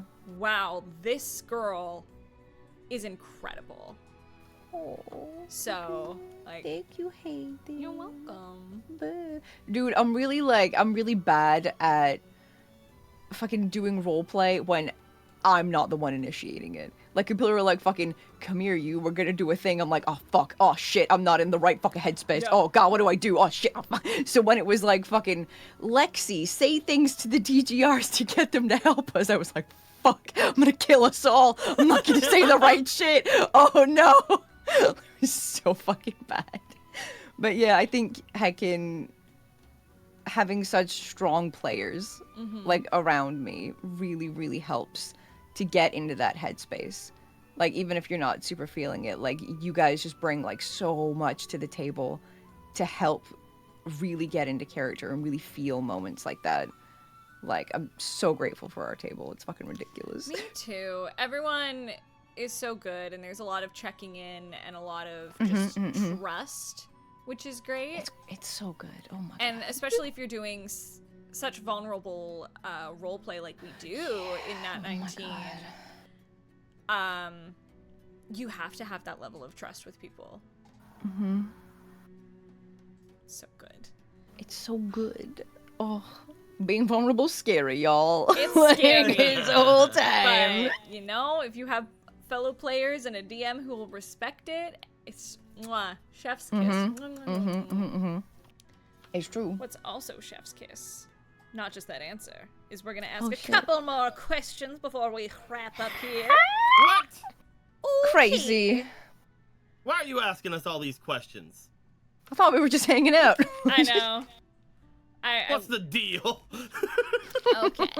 So let's go for What do you want from Cody. us? For Cody. That's me. What question is this? Ooh, I'm so happy it landed on this Uh-oh. because I'm curious. Let's go. What does Quinn think's going on with his mom? Does he think she's human? Is like I'm pretty sure we know she's human, but it's copy pasted anyway. Does Fair. he think he's human? Is he worried about is he worried that Haros doesn't seem too happy with her taking the gemstone? Does he still believe the best of her? And also, this is two kind of questions smooshed together because there's some overlap. Are you at all worried about finding out more information about your mother, given that Haros was so upset with her for having the primal gemstone? Is there any fear there that she could have motives that run counter to the parties? Nope. Thanks. He ain't thinking about that shit. No. Thanks for giving me so much. This is a big, complicated question. So, Yes. Uh-huh. Here, I'll post it. Gonna chat. sit up for this one. whenever I think on Quinn's mom, I've had so many theories on her since the beginning of the campaign. There have been several parts where I thought that they were a chosen. Oh, okay. But it's not a very common thing in 5e. But a chosen is literally just like a chosen, like a super paladin, like a chosen of a god. Like this person is the one that I like. And I've since like gone against that a bit, especially talking with Short Pants Orc. But like it isn't always gone, because the idea of this person having such an important thing and this person being in a position where they can disappoint a god and not, you know, be smited or something. Huh. Really gets me like in a position of like, what the hell are you? What are you? Because they were, from what we know of them, they were the strongest like hero that has ever came out of the land away. Yeah. And something about them prolonged Winchester's life. Something about Quinn's I never mom. think about that. I never think about how fucking old Winchester is. Something about Quinn's mom is why Winchester is able to live right now. Mm-hmm. So there are so many things that is interesting about that. Like, what is going on there? The fact that she disappeared like so young for Quinn, the fact that she disappeared after taking the primal gemstone from like a fucking a super freaking vault underneath the Valorbilt home, because apparently there's a vault under the Valorbilt home. And that she can just do that, which meant she had a Constella query before that or something, or some way to open it. I don't know what they are. I'm so interested. And the fact, again, that something about her is why Quinn is able to handle idolic radiation better. Like, who the fuck are you? As for if am I worried that she has like something like counter to the party, I don't think that that's possible. Okay. Why? Because no matter what Quinn's mom tells Quinn, he'll probably be down for it. That makes sense. That's fair. If Quinn goes in there and goes, hey, or if Quinn's mom goes in there and goes, hey, so Heros actually is evil. Or something, right? And then explains themselves and then like goes into this thing. It's like, I don't know what Quinn would think, first off, but like it's also a thing of like, explain. He wouldn't immediately, anything she says, he wouldn't immediately fucking throw her down, right? Yeah. Like it wouldn't immediately be like no, you're wrong, mother. It's like, mother, can you explain, please? So I don't think there's a way. If they are counter to the party, it's gonna be some kind of weird like mother coven, I think. I think all the mothers in the game are gonna like come together for like a mother coven, and like they're actually like trying to like take over the world or something. At which point I vote that we all go to our moms and help them. No. I'm playing. But I don't know who my mom is. It's such a until I know more about them, I don't know what the hell they are. It's like, are they an Aasimar? Is that why idolic radiation stuff is weird for me? Probably not. Are they a fucking chosen of a god? Are they a super paladin? Are they fucking like are they like an Idolos? Like, not an Idolos, the other one. No, the other one. Could you ask your dad these things? Like, maybe? would he know? Yeah, right? Would he tell me is the big thing. Why didn't he tell you before? Why didn't you ask before? Like, I can only assume he asked about his mom constantly.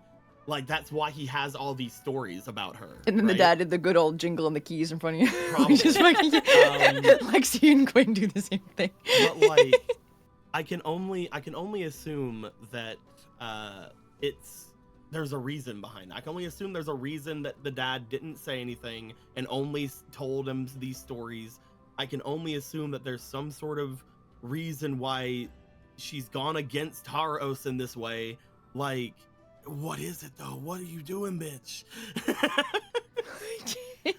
I'm so curious. I'm so curious. I can't wait to find out though. Like, I hope we do find out. It's one of the things that's always been on my mind, because I've always known a lot of these things about her. Like, these are things that we've recently learned about her. I've kind of known from the beginning, in some ways, not in all the detail about everything, but like, it's so interesting, especially seeing the biggest fuck you in my brain right now is how nonchalant she was talking to future Quinn. Yup. Yeah. Like she fully expected it. It's not crazy or I don't anything. think she It's just expected it, but like there's something there where like, and she was like, "Fine, here, take this fucking gem," and. Oh yeah, no, I have so many thoughts about both our visions, like constantly. There's way more going on, and if Logan does tell me there's some kind of mother coven out there, I'm not gonna be surprised. It's like, fuck, yeah, you're right, you did it. Everyone's a danger mom. Vestige of danger mom, I guess. Lexi's got like 2 moms and a dad, because fucking, what was it? I had that weird fucking vision, and there was like 3 of them, and I was like, Logan, I'm pretty sure that my parents were in like some sort of throuple, and he was like, I mean, right? He's like, I'm not telling you, but like, the thing about Kitsadria is they fuck, and I was like, oh. I mean, listen, they are bunny foxes. Yeah. Like, right? And I was like, Logan, I'm so sorry. I was really bad at representing your really cool race. I'm sorry that I'm really bad at being a bunny. Well, it is. That's what's so great about it is like, is that Lexi is so, because of her upbringing and like her sexuality, she is different from other Kitsadria. So you get to have that sense of discovery about Kitsadria with her. And it's really fun. Like, I don't know if that adds anything to her outlook on herself, where no, for sure. Does Lexi feel at all like she is different from other Kitsadria? I think she only like started feeling that way after meeting both Scandal and Flint, because they're both so fucking chaotic. And she was so like, why are you doing that? You need to be a good person. We need to like make all Kitsadria look good. And they were like, like fucking what is good? What does that even mean? Think about it. And she was like, oh my god, I will. Like fucking is the whole time. And I like, to me, the like us discovering about like Kitsadria like as a race kind of thing, and me just like playing Lexi the way that I just feel like playing Lexi, and her being so different from it, it just makes me think like, what might she have been like if she had been raised like around Kitsadria? Like, is it a like nature versus nurture kind of thing? Like fucking like with her sexuality and stuff like that? It's just it's a whole thing of just like thinking about what it could have been. And I love her the way that she is. I think she's perfect. And it's interesting that she is so different from other Kitsadria. Sorry that this became a question about Lexi, Cody. I'm mostly trying to remember, is it Eidolon or Eidolos? That I forget. Is the stuff that, what's the god? Always. What's the god? I believe... Okay. Cause... Which one's the Quip Cat? Which one be Quip Cat? I believe... Hi, Logan, I'm about to fuck up your lore. Let's go! I believe Quipcat was an Eidolon. Yes, because I could be. Hi, Logan. I can. You're not even around. I can feel your eyes on me. Because my last. I'm pretty sure Quipcat is an Eidolon, and then like the god is like an Eidolos. Yeah, because my last like thought on possibly what Quinn's mom could be is an Eidolon. I mean, like, what if they're just a human Eidolon? Because like the Eidolons are supposed to be heckin' like things turned into Eidolons, right? Like regular monsters and things turned into Eidolons. Well, yeah, that's the thing. And then also we have we learned from like Logan's Vestige Unbound, and also like if you look at our shop on nat19show.com. Solid plug there. Nice. If you look at our shop, there is a mini of a false Eidolon, which let me, I'm gonna pull up the website, and I'm gonna read off this little tidbit for you. Let's go. Talk amongst yourselves for a sec. Hello. How you doing, Cody? How's your day been? I'm pretty good. How about you? How's things going? It's doing pretty good. I'm really happy that I finally get to do one of these with you. Yeah, I'm very happy as well. I'm glad we get to do 2. Right? No, really no, made up for the fact we haven't done any before now. I will say to you, I love Lexi and Quinn, and I love the romance, and they're wonderful. But I'm always gonna be so angry at you because this is such a fucking spite move. What do you mean? What do you mean? Because you know, I came in here being like, I did romance last campaign. We're not doing any fucking romance. And you were like, we'll fucking see. And you were what like, if I put in lovable himbo though? And then you were like, and it also works out for me because even if she turns me down, that'll hurt Carrie, and that makes me so fucking happy. You bitch. I don't think I've ever said anything like that. I'm pretty sure that was on a Chat 19. I think it's forever on YouTube that you said that shit. It probably is. Fans, go track that down. Oh man. Timestamp this bitch's ass. Right? I found it. Excellent. So, false Eidolons, born from false worship of the Eidolons. A false Eidolon is a yokai born with the belief that they are one of Retia's idolic deities. So, I don't think she would be a false Eidolon. I couldn't Probably remember. not. Because I don't think your mom is a yokai. That would be a if whole, it is, that would that'd be a so whole fucking thing. interesting. It's like, What and if they they're seek like to one of those, reinforce like, that belief that they're, through their lives by amassing followers and establishing a domain of their own. What if they're like one of like the undead idol, like yokai? Ooh, yeah. There's a part of me that would be a little salty if Quinn's mom was also a yokai. There's a part of me that would be like kicking rocks, but I'm not fucking special anymore. Well, I mean, what if they became an undead yokai after I was born? Maybe. Yeah. Maybe.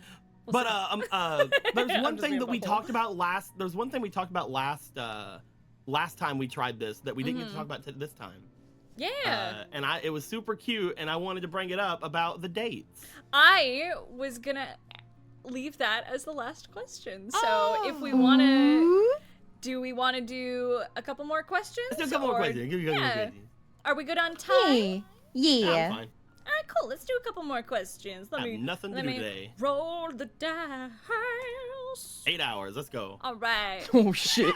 It's for Carrie. You can say Lexi. I almost said Lexi. Ooh, Carrie. Love you, Carrie. Larry. Oh. Good old Larry.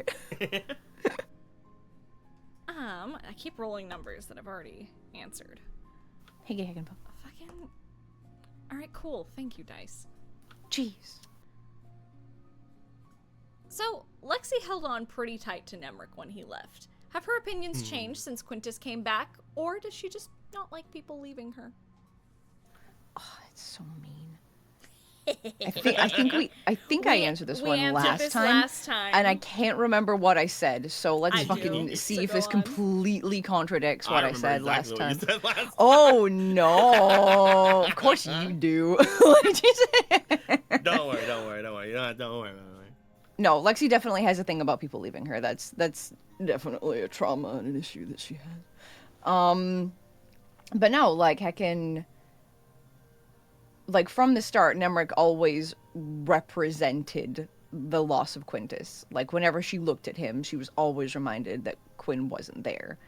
So like it was like painful to be around him for like the longest time. But like in being around him and seeing him like do everything that he did to help us and like actually care about us and stuff like that, she definitely started to like him.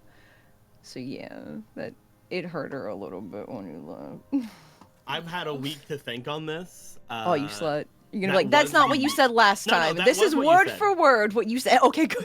That was what you said. I've had a week to think on this though, and like I do think that it's been really interesting seeing everybody react to Nemric and like the ending thing there where, you know, the joke I said of I've never lied, blah blah blah blah.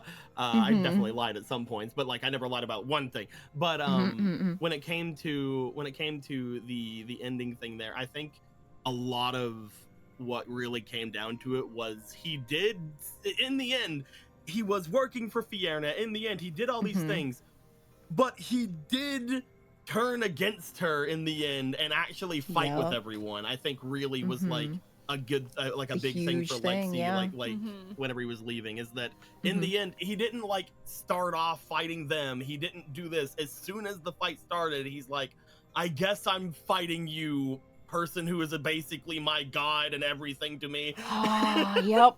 No, that's huge. Like, goddamn. It was so interesting. And then she fucking tried to disintegrate me. Yeah. I remember I think we mentioned last week how you thought it would be interesting if Nemric had met the party before. Yes. Yeah. If we met before the Quinn thing, like if we met like a couple like sessions or like a week or so before Quinn went into the Hells, I think it would have been less of a thing of you're a constant reminder that Quinn is gone and more of a this is really sad that you're involved in this kind of thing. Like if they were able to become somewhat acquaintances beforehand, I feel like, and again I say this to the day I die, I think if it wasn't for Lady Fierna that Avi and Nemric would have been friends. I think if it wasn't for Lady Fierna, a lot of people in Nemric would have been friends. I think there would be such different dynamics. But it was definitely, and again, this is how it's always was gonna be. Whenever Logan came to me going like, hey, do you want to be a fucking person from Fierna? Like, you're like watching over everybody. I'm like, do I want to be associated with the person that kidnapped me and is holding me hostage? Yeah. Fucking obviously. Of course I do. Why are you fucking saying? Yeah. And again, I love how much of an effect everybody, especially like Avi and Lexi and Miriam and Flux in a lot of ways had on how I played Nemric.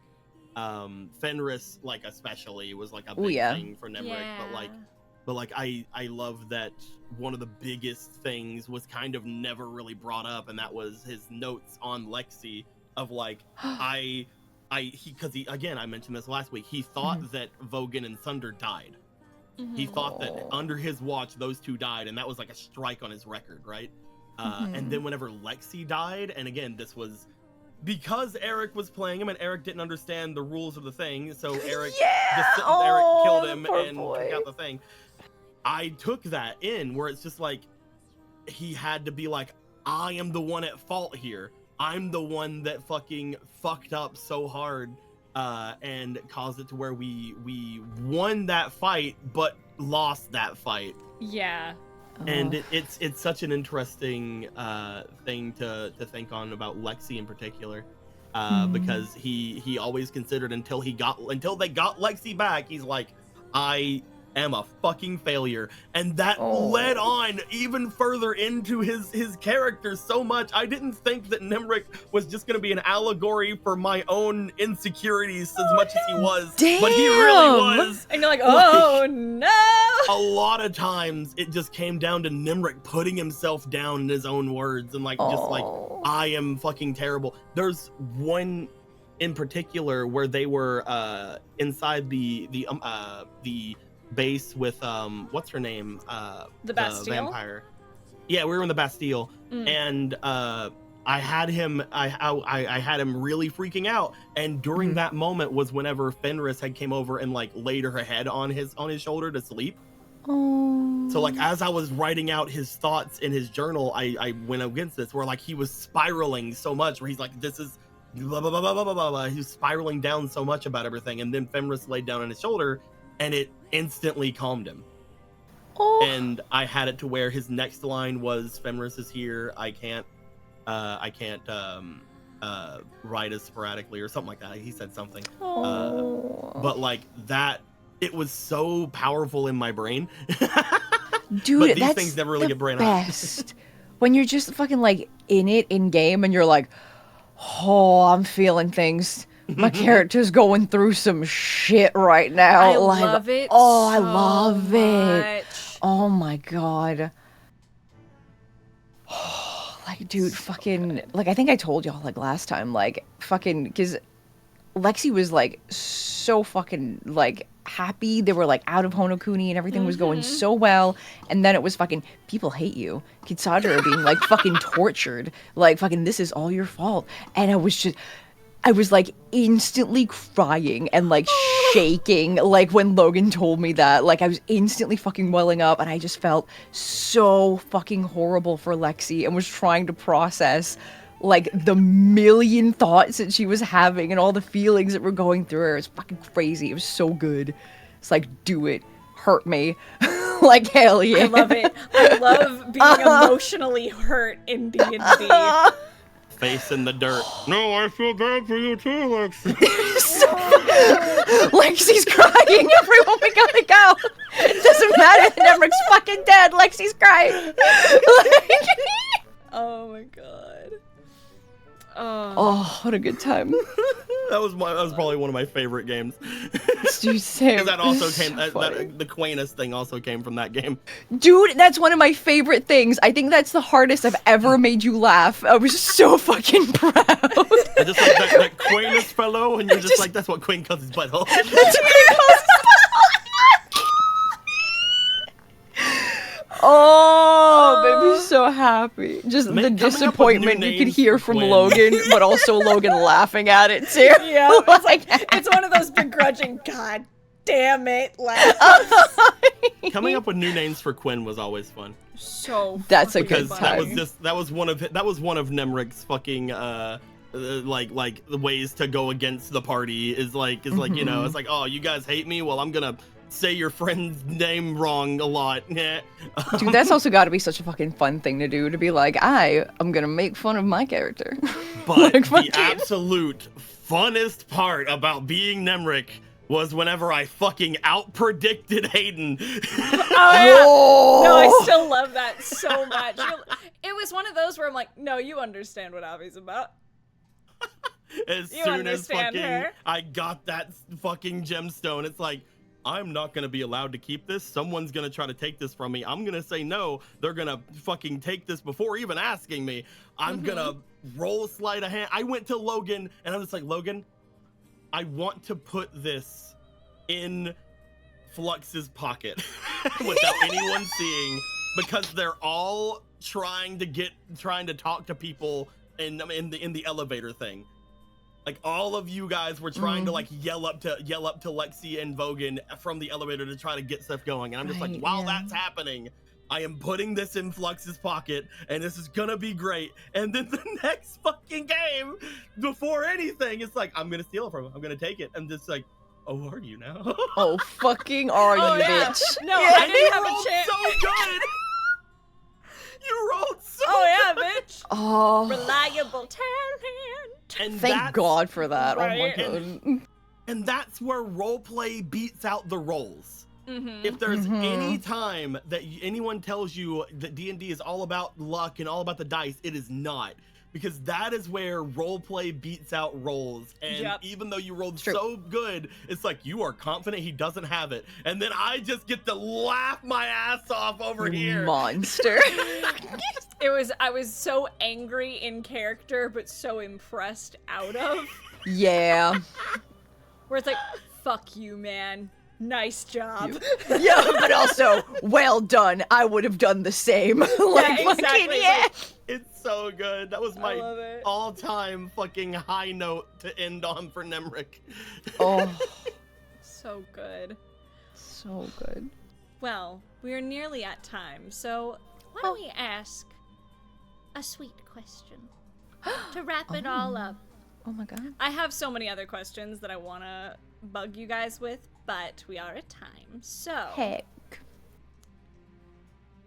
what do you guys think that Lexi and Quintus would do in more peaceful times for dates? Due to the nature of them only being around each other when the stakes are generally pretty high, would they even know what to do in more quiet times? You're so cute. Get out of here.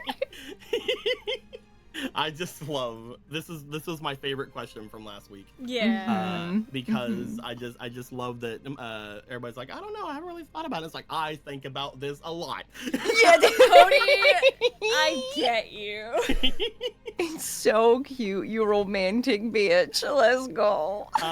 For those listening, the answer that I gave, and I don't know if you've thought about it anymore since last week. Dude, I thought about it, but like your answer is just kind of so perfect for like what they would do. Like it is. It's exactly what they would do. Little nature walks, little hikes. I think that they'd be a hiking couple. They would go off into nature. They would maybe learn some tracking, maybe just learn some foraging kind of stuff. They would maybe go up some like mountain hiking trails or forest hiking trails, stuff like that. And I think that they would do a lot of hiking. And we would call it hiking and not walks. Uh-huh. I'm going to go on walkies with my girlfriend Lexi. Like, right? Like, But I think they would go on a lot of hikes. I think that would be if they had any kind of thing like that. They would be gone for several days and maybe come back, or they would just have like an afternoon hike and come back. They go like camping. Like that. Yeah. I think it'd be super sweet. Like they would go like camping sometimes, or maybe they'd like be like, oh, we're gonna walk to the next village and walk back. Why? They just like being around each other, and also they love being outside in the sunshine. Like the sun is such a big thing for like both of them. It's so cute. It kind of goes back to what I was talking about earlier with Quinn maybe not feeling at home at his place. Like he's been roughing it outside for so long, and then Miriam comes with this magnificent mansion, and like it's there. That's really the only thing that he understands right now. Is like I can be outside and I can literally rise with the sun. I can do all these different things. I don't have to worry about being in any sort of like high society mode at any time. I don't have to like think on how I'm looking, how I'm doing, that's going on. I can just kind of be out there. And I think that's a big thing for Quinn is he would absolutely enjoy that, and he knows that Lexi would fucking love going around to places and tracking animals, but not really going after them unless Lexi wants to, because obviously Lexi is different than Carrie and actually enjoys hunting. It's such a difficult roleplay thing, but you're right. Foraging for things, getting some different things. I think it really came to mind for me when they were walking toward the mountains before, whenever they were going through those groves and stuff. It was like, Lexi, I found this thing, and it's like, I have to find the things though. That's what I want. It's like, oh right. Doesn't even know the etiquette of stick finding. Well, I would love for you to teach me. He's so sweet. He's such a sweet boy. Like, oh. But yeah, no, that's perfect. Because yeah, like you said, Lexi being outside is such a huge thing for Lexi. Like she gets like claustrophobic just because of like her trauma and everything from like the cell and everything. So being outside and like big open spaces and like the fresh air and like the sunshine. The sun is the big thing, like we were saying. So yeah, it's perfect. Unfortunately, it's a perfect date for them. Unfortunately, they have leash laws in Summergrass, so. How fucking dare you? So, we went back into wholesome mode, and then we had to just switch it into being buttholes real quick. That's what I said before coming in. We can't. I know. We gotta be assholes. God I damn. have Spencer and Aaron next week. I need y'all to be wholesome. That's fair. That's true. There's gonna be nothing wholesome about that one. No. We'll see. We'll see. I have some questions. I think you could get some stuff out of Miriam. Oh, definitely. Oh yeah. Yeah. Oh, I have stuff. I have tricks up my sleeve. Get But him. that'll be Spencer for Spencer next can be week. surprisingly wholesome sometimes. Right? yeah. Like what the fuck? It's that question for y'all listening. That question was from Spencer. What the fuck? See? I love him so much. I love that boy God so damn much. it. And we love all of you guys who have come to listen to this week's episode of Wits and Crits. Thank you both for being such incredible guests. I love having you guys on. I was like, yeah, we're gonna cap it like an hour and a half. I'm like, nah, we need to keep going. This is so good. Whoops. It's fine. It's fine. Also, But- thank you for being an amazing host. Jeez. Well, it's so fun. I'm glad you guys enjoyed yourselves, and thank you guys for sharing such amazing answers with me. So before we go we here, should record these next time. yeah, we should really. probably record it, Probably yeah. record this and not just hang If out. we lose this one too, like we just have to Carrie? give up, Cody. We're not allowed to have a Wits and Crits if this happens. The energy is too powerful. But before we curse ourselves more, why don't you guys plug yourselves, let people know where they can find you, starting with Carrie. Okay, heck yeah. Well, yeah, I'm Carrie, and I make a bridge series sometimes. I don't know if y'all know something witty, but we do stuff Never over heard of there. them. We just released the absolute masterpiece that is Smartphone, if you want to check that out. It's a fucking mess. Heckin', and my Twitter is just ExpoMonkeyX. I'm pretty sure you can find me if you just type in Carrie Johnston. Also, I also play more D&D over on Something Witty Gaming. Play some D if y'all want to check that out. But yeah, Hecka, that's just pretty much me. Go, Cody. I'm Cody Hughett. Some people know me as Summoner Blue. You can find me over on twitch.tv/summonersnetwork or youtube.com/summonersnetwork. We do our own little D&D-esque kind of things. Not really D&D, but just, D20 tabletop and stuff. Right now we're doing a bunch of little anime games. We're doing a Yu-Gi-Oh game, we're doing a Kingdom Hearts game, and a Zelda game. So I guess it's mostly video games. Hell yeah. But we're having fun with that. I'd love to see you guys there. Hey. Heck yeah. Well, y'all know me. I'm Hayden Davio. You What? can find me, I know, right? Crazy. You can find me over on Twitter at HeyBaleVoice, also on Instagram. You can find me on Twitch when I'm not here on Nat19. You can find me at Scylla Aria, who's my VTuber. What? But What? I know, right? Crazy. We're allowed to say that? Oh my god! Worst kept secret. I thought it was forbidden! I sincerely, for a long time, thought it was forbidden. Well, the thing is, I tried really hard. I yeah. was trying to keep it separate for a long time. I I was decided, like fuck 3 that, months because late. well, I couldn't. I was like, I can't talk about anything that I like to do, so fuck it. Whatever, I don't care anymore. So anyway, Fair. you guys can find me over on all the socials, all that good stuff. If you want more Nat19, though, you can find us from Monday through Wednesday for gaming streams. On Mondays, we have Carrie, Aaron, and Spencer, and sometimes I hop in there because I'm a butthole. On how dare Tuesday, we have Izzy, Eric, and Cody. And then on alternating Wednesdays, when we don't have Wits and Crits, you have myself and Brayden.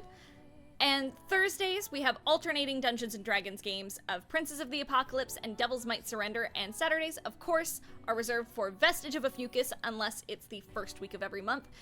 And if you're interested in our merchandise, which we just had another drop of merch from wonderful friend of the show, Din Tanis. If you're interested in more merchandise or you want more information about the team or our shows, you can visit us at nat19show.com. Again, that is nat19show.com. It's all there. It's wonderful. Our website is delightful. Oh my god, we have a website. You can also find beautiful. our... It's Oh my so God. beautiful. You can find Devils Might Surrender and Vestige of a Fucus on Spotify or wherever you want to listen to podcasts. And Princes is exclusively on YouTube, where we upload our VODs on Let Them Play Games. So, with all of that out of the way, we will have next week Spencer Downs and Aaron Robert Parnell. And get your questions in. The link to that will be in the comments and in the description of this video. And if you're watching live on Twitch, I'll be posting it in the chat right now. And another thank you to our wonderful Kiyoshuki, who did all of the art for us. I will thank her every stream. We look It's so good. beautiful! She's incredible. So thank you guys so much for watching and for your continued support. And we will see you next time. Goodbye, everybody. We love you. Mwah!